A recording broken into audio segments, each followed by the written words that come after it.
Un jeune homme de 14 ans aux États-Unis tira et assassina un autre jeune homme dans le quartier sans aucune raison valable, juste pour prouver sa supériorité à son gang.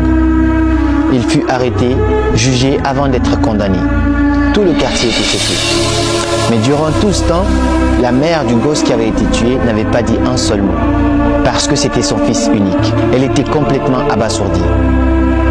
Et lors du jugement, la dame, elle était là. Pendant tout le jugement, elle n'avait pas dit un seul mot. Et puis à un moment, elle se lève, elle s'approche du jeune homme, et puis lui dit calmement, « Je vais te tuer ». Elle le regarde droit dans les yeux et le dit, « Je vais te tuer ».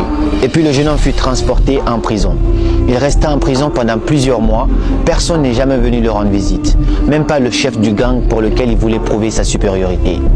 Et puis un jour, tout d'un coup, il reçoit une visite. C'était la mère du jeune homme qu'il avait assassiné. Lorsqu'il a vu la dame, il a eu peur. Ensuite, la dame lui dit, « Non, ne t'inquiète pas, je suis venu juste pour prendre de tes nouvelles et puis t'apporter quelques cigarettes. » Et quelques mois plus tard encore, la dame commençait à venir petit à petit. Parce que depuis que le gars il était en prison, personne ne le visitait parce qu'il n'avait pas de famille. Et la dame commençait à venir régulièrement. À chaque fois qu'elle venait, elle lui apportait des petits cadeaux, des cigarettes, essayant de comprendre la mentalité du jeune homme qui a tué son seul et unique fils. Et puis, quelques années plus tard, le jeune homme avait 18 ans. Il n'allait pas tarder à sortir de prison. La dame vient lui rendre visite et puis lui pose des questions. Il lui dit, « Qu'est-ce que tu vas faire quand tu sors de prison ?» Le jeune homme répond, « Je ne sais pas.